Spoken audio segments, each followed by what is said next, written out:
Alsina, ¿qué hora es? Son las 8 en punto de la mañana, 7 en punto en Canarias. Buenos días desde Onda Cero. Más de uno en Onda Cero.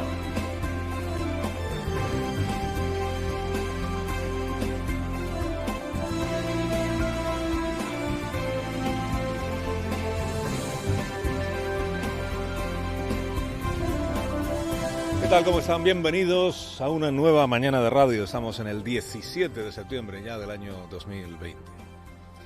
Ya que se le recuerda siempre a Fernando Simón lo poco fino que estuvo en sus pronósticos de primeros de año. España no va a tener, como mucho, más allá de algún caso diagnosticado. Reconozcámosle hoy a Fernando Simón que estuvo bastante más atinado hace 4 semanas. Por favor, que no se confunda nadie. Si seguimos dejando que la transmisión, aunque sea con casos en su mayoría leves, siga hacia arriba, acabaremos teniendo muchos hospitalizados, muchos ingresados en UCI y muchos fallecidos.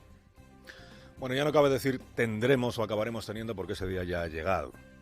Tenemos 11.000 nuevos contagios según los datos de ayer del Ministerio de Sanidad, por encima de 11.000.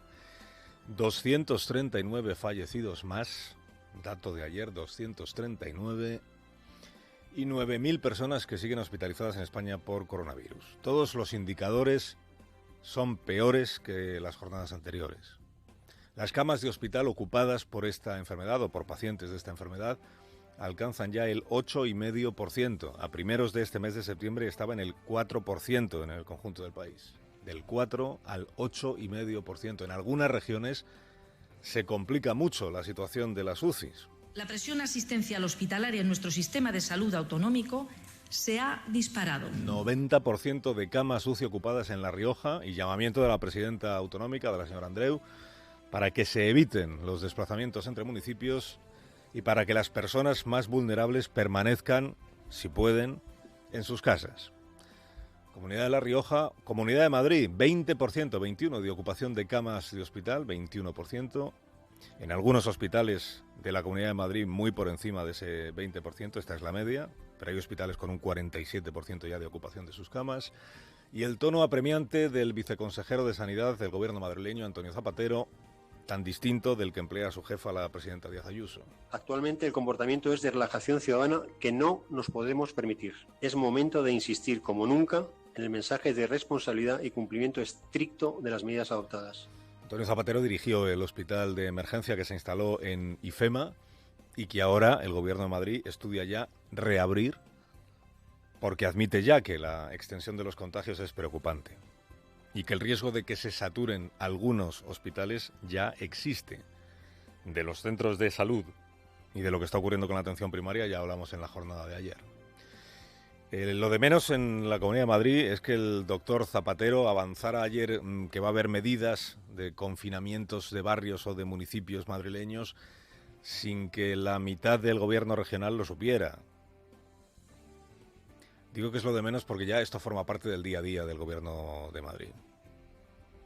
Que uno anuncia una cosa, los demás no lo saben, que los de Ciudadanos se quejan porque los del PP no les han dicho, que los del PP se quejan porque los de Ciudadanos andan diciendo.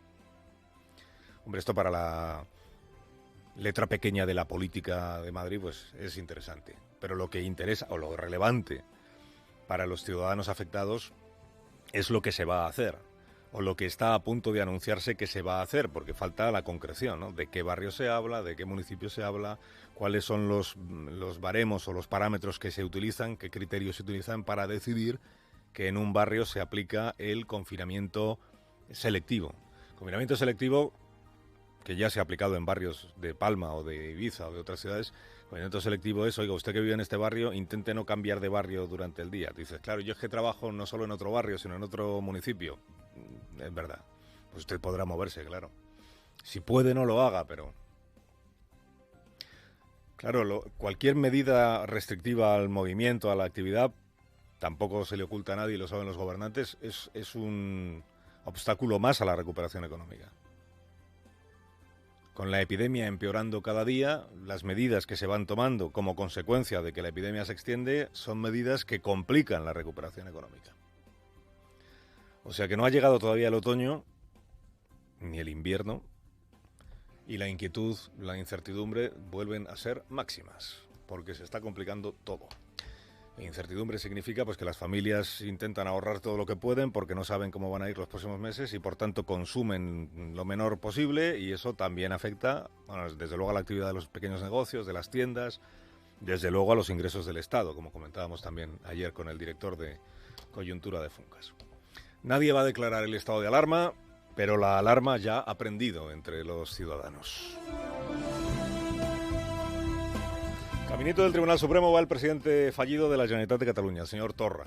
2 años y medio después de alcanzar la presidencia por decisión de su padre Puigdemont, al muñeco de madera le va llegando la hora de escribirse a sí mismo un epitafio político. Muñeco de madera, caminito del desván de los juguetes rotos. 12 de la mañana comenzará la vista del recurso. Recurso que presentó el señor Torra contra la sentencia del Tribunal Superior de Justicia de Cataluña. La probabilidad de que este recurso prospere y de que el Supremo le dé la razón al abogado de Torra, al señor Boye, a ver, si hay que hacer caso a las quinielas, pues es, digamos, del menos 1% la probabilidad. Y si hay tanta coincidencia en las quinielas de los juristas es porque el acusado lo confesó todo, encantado de haberse conocido ante el tribunal que le juzgó. Tribunal que le juzgó el pasado mes de diciembre, que es el Superior de Justicia catalán. O sea, aquel Joaquim Torra ufano, que ante el Tribunal Superior proclamó su coraje por haberle hecho la peineta, la butifarra, si usted prefiere, a la Junta Electoral Central, en la desobediencia a las instituciones del Estado opresor, a resistencia cívica. Es el mismo Torra que después llamó como buey manso a la puertecita del Tribunal Supremo para que le revisaran su caso a ver si podían deshacerle la condena. Bueno, le ha servido para mantenerse en la presidencia hasta el día de hoy.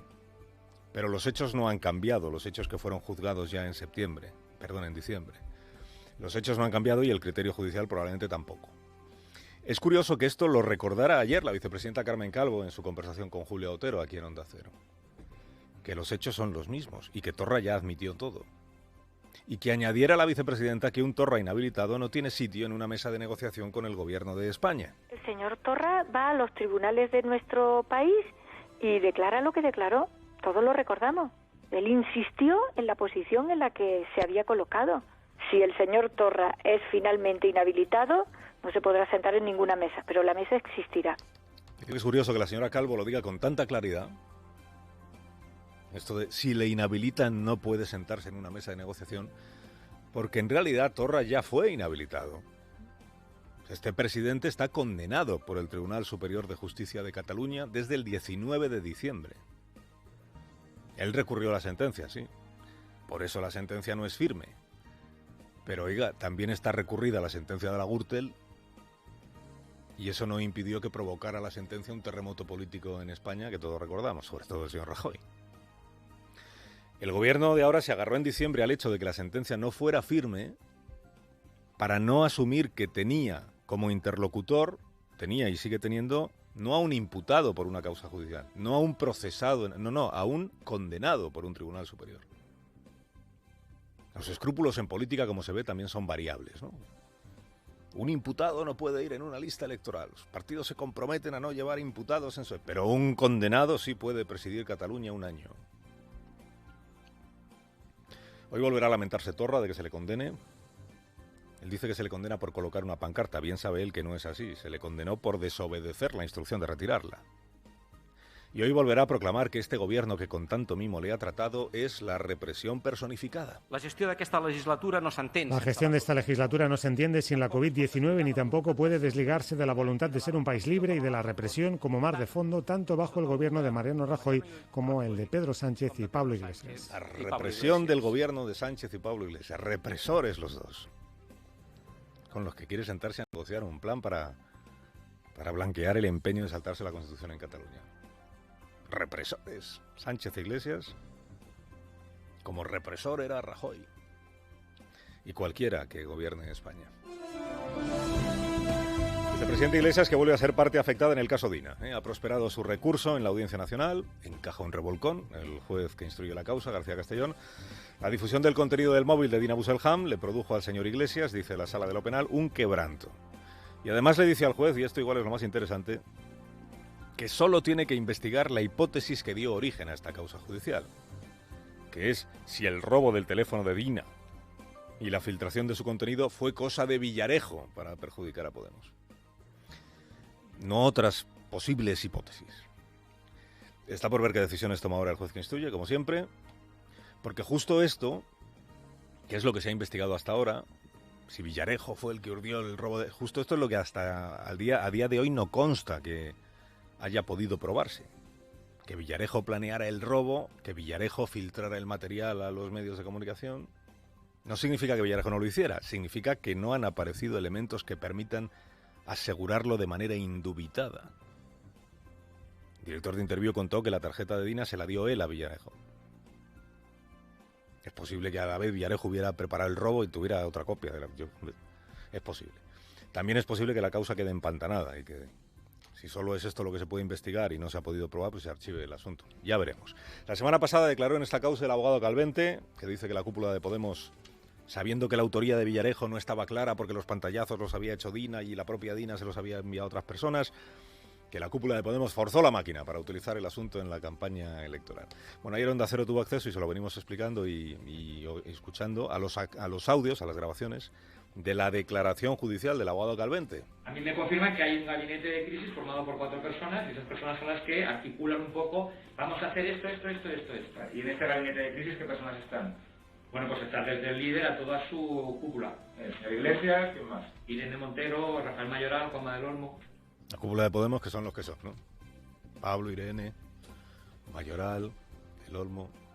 Como contamos aquí la semana pasada, Calvente le dijo al juez que él está sufriendo, o él así lo entiende, un hostigamiento alimentado por el Partido Morado y que teme que algún radical acabe pasando de las palabras a la violencia. Pero es que a mí el miedo que me da es que haya una persona que esa reacción de insulto la transforme en reacción física. Porque hay mucho loco en Podemos. Hay bases muy locas, hay muchos radicales. Hay mucha cale borroca en Podemos también. Entonces a mí lo que me da miedo es que esa incitación que inconscientemente está haciendo Podemos para cargarse a la gente, termine que alguien, en vez de insultar, se tome la justicia por su mano y me quiera hacer daño. La incitación que hace Podemos, dice inconscientemente, señor Calvente, a cargarse a la gente, ¿se entiende? A denigrar públicamente las campañas, las jaurías estas en las redes sociales. Bueno, tal como ocurre con todos los demás testimonios de los testigos, pues es el juez García Castellón de nuevo el que tiene que valorar el crédito y la importancia que le da a este testigo. Carlos Alsina, en Onda Cero.